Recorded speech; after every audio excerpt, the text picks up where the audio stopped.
vraiment que tu as fait une semaine de séjour, ça, moi, voilà, je veux dire, là, ça fait 2 fois que je le fais, la prochaine fois, le monde est...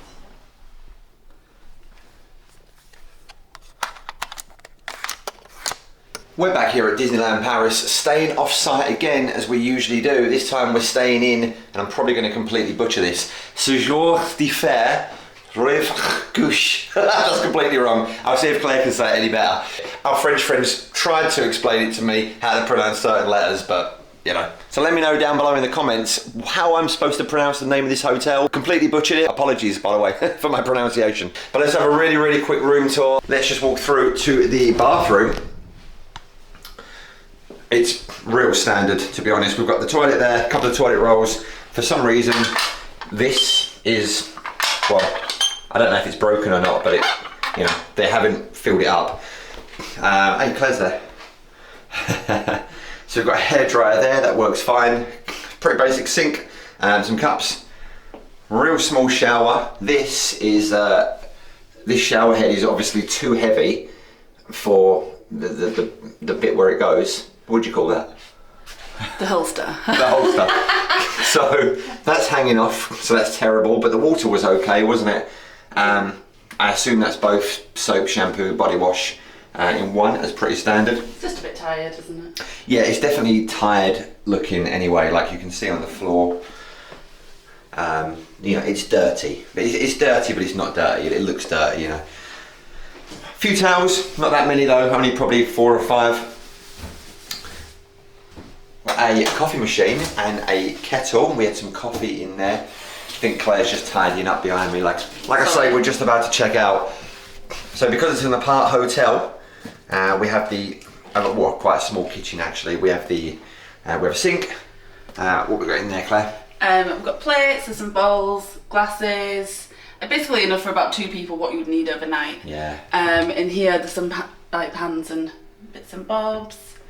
And then there's a microwave, and then these are the hobs, and then you get a fridge as well. Yeah. And under here is like the crockery and some knives and utensils. You get a little cleaning kit and tea towel as well. Claire doing some detective work. She just found this on the back of the door. What is that, Claire? An inventory? It is an inventory. I was literally just washing up the mugs and everything before we left. Yeah. But yeah. So this is like the inventory of like what it would be if we, for example, should have checked in. But yeah. Looking at the on here, it says like water glasses. There should be like 3, and there's 1. Yeah, so it doesn't match. So it doesn't match. Wine glasses 3. There's 2 mugs, bowls, mugs 3, and there's only So hopefully, 2. So hopefully we don't get charged. Hopefully we're not going to get charged. Yeah. Also, do wash up anything that you've used. We've only used like 2 cups, but and a teaspoon. And a teaspoon. They might charge you for that, so do wash up. It looks like a radiator, but I'm not sure if the radiator works or not. We haven't used it. And usually there's an aircon, isn't there, somewhere in it? Air conditioning unit, but yeah, not in this room. There isn't anyway. One of these looks like it needs to be replaced as well. Some coat hooks, and we'll walk through to the bedroom, really, or living room. So. Double bed. Bed was super comfy though, weren't it? It was really comfortable. I'm quite surprised. The pillows are super soft and the bed was really comfy. Yeah. So we had a great night's sleep. It was really good. Table, a couple of chairs there. Well, we didn't wreck the joint. When I came in, this was looking like that. And I was like, please move it so you don't prod your eyeballs out in the middle of the night. Yeah. So this one... And mine's even worse. I don't know, we've got a light bulb. It doesn't have a light bulb. But apart from that, I mean, you know... We didn't need it, it's fine. Yeah, some kind of like waterfall feature up there. Behind the table and chairs, we've got a pretty big cupboard space, couple of coat hangers there, and a safe, which we're not going to use, and empty shelves. So yeah, usually you'd get like an iron and an ironing board maybe, but not here anyway. TV on the wall. I think there's two plug sockets maybe. No USB sockets, of course. We have our own plug with a couple of USBs, which comes in real handy. And then from room 220, again, these windows, they open full way, and again, probably dangerous. You can just completely like hang out of the window. So this is our view. Hopefully I'm not going to drop the camera. We're right next door to Val de Europe. First impressions was a bit like it looked like a bit like a halfway house, but actually it's fine for what we needed it for. It was fine. It's a bit tired. It's a bit dirty, like, but you know, I'm like up here. It's just what it is. Yeah, it needs a bit of a. Well, I wouldn't want to stay here for like a week, like for example. But it was fine for overnight. It was quite reasonably priced. It's like 25-minute walk to Disney. Like I said, next to Val d'Europe. It's good location. It's fine. If I was to choose it again, it'd be maybe down on my list a bit. But the bed was comfortable. The bed was amazing. There was no noise outside, considering we're on a main road. It was fine. It was fine. Yeah, and the checkout time is 12 o'clock as well, and I think usually it's 11 o'clock, isn't it? Yeah, it's 11 or 12. Yeah, and it's like 12:30 now and no one's knocked on the door to get us to tell us to get out. It's about a 20-25 minute walk to Disney. It's just under a mile. So we're going to have a look at the walk in a second. Plus we are literally right next door to Val d'Europe. So it's a great location. It's a tired looking room, a tired looking hotel. There's nothing really to show you in the hotel. There is a breakfast room. It's too late for breakfast now, obviously. Yeah. There is like a vending machine down in the lobby. It's got sandwiches and snacks and things. It's just a basic for us kind of thing. For us, for like one night, 2 adults spending pretty much all of our time in Disney. It's what we need. It was roughly about £100, so I'd certainly look at it, but if I had the option between this and let's say some other apartment hotels close by, it probably would be down on our list. I mean, this is not my colour scheme or Claire's colour scheme, but all the doors have got different colours. So we had blue, green, like red, yellow, orange, I think as well. So that's something. I think there are some stairs somewhere, but we're opting for the lift. Well, only because I don't know where the stairs are. So. Yeah, we don't know where the stairs are.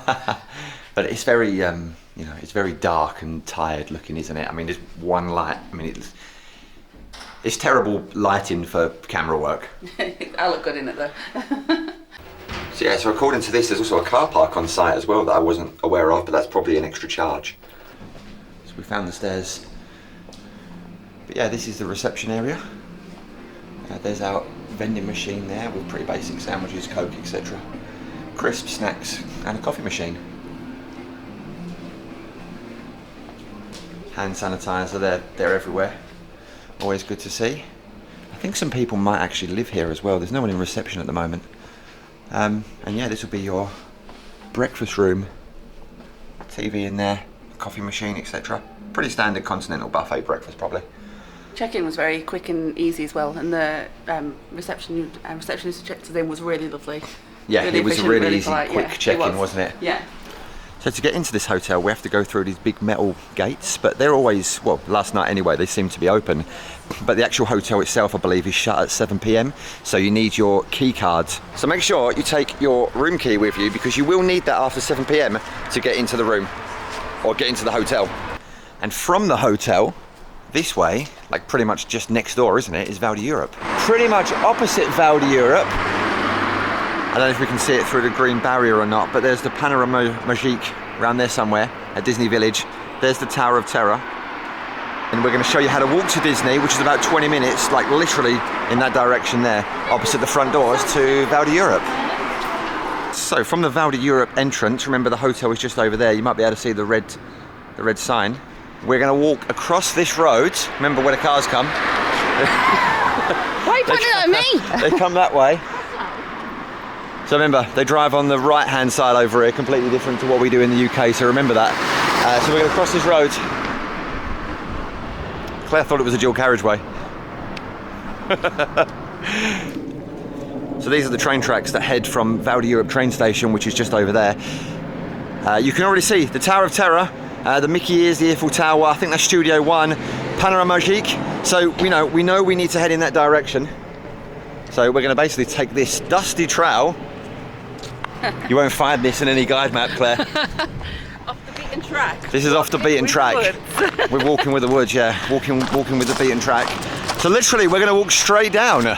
So don't feel like you can't walk this way, as it actually does show on the map that this is a walkable route. Maybe if you wanted to go a different way at night time, you could you could find the police station's just over there. You could go longer that way if you wanted to walk, or indeed go longer that way around, which is only going to add maybe 2 or 3 minutes. But yeah, for today we're going to just walk this way. It's a nice sunny day, so let's do it. It's so sunny, so I don't actually know if you can see this on the camera or not. But yeah, it tells us basically it's a straight walk. It's 18 minutes. This is on Apple Maps. We'll direct you when we get to the bottom of this long road. So yeah, that's the police station, which is a bit of a landmark, or something to point out anyway. Newport Bay. Yeah, Newport Bay over there. And there's that's like a bridge, obviously. And the reason I say that, go check out our Resid Home apartment video, which is down there, because we had to walk this way. And also our Adagio video, we had to walk that way around the police station. And now we've just walked through the middle. And there goes the train from Marne-la-Vallée. So yeah, you could either walk up this kind of dusty path, which we are, or you could just walk around that way, and you'd end up on the main road. Up to the zebra crossing, we're going to cross the road. Remember, the cars go the wrong way, or the other way. And I think, rather than going the real way, which is the next left, there's the police station again, I think we're going to take this old dusty trail, Claire, where they just walked up, to skip like 2 or 3 minutes. So just keep on walking basically towards the Eiffel Tower. But it's not going to be accessible for everyone because it is a pretty steep mound. You could just go that way, of course, and walk this way. Or, of course, you could walk behind these bushes, which is the proper way. But if you want to, we can walk this way, which is what we're going to do now. So, yeah, be careful. We're just coming up to the end of this dusty trail, and we've got this blockade in the way, mainly to stop cars going down. We can get past it by just sneaking through the gap. But again, this trail is probably not the most accessible, so I don't recommend it for everyone. The real road comes out here and then walks down towards what I like to call the secret bus station, or secret bus stop, which is next door to the Indigo car park, aka Disney Village car park. How was the walk, Claire? Very quick, very easy. Probably 15 minutes really in reality to this point anyway. Obviously we have to walk a little bit further into Disney. It didn't feel very, very long. So yeah, not too difficult at all to walk from an off-site hotel into Disney. And not only, said it before, but not only would it save you a bunch of money if you're an annual pass holder, if you need tickets, of course, it's probably better to stay on site. But staying off-site at Disney gets you outside that Disney circle, or what we call the Disney circle, into Val d'Europe and Paris itself really. And once you've done that easy journey, like one stop on the train for example, and you get comfortable using ticket machines, and you get comfortable leaving Disney and walking around the area, you can go anywhere in the world, and you're just you're comfortable to just get to real Paris. The world is your oyster. What do you think about staying off site, Claire? Would you recommend it? I would, because it's cheaper. It's cheaper. And you get to spend more money on snacks. Yeah, you get to buy more snacks and more ears. If you're an annual pass holder, like I said earlier on, if you're not an annual pass holder, it's probably better to stay on site, in my opinion. And that's it, we're inside Disney, we're through the security tent just behind us, we're going to have a great day in Disney. Until next time, let's chip.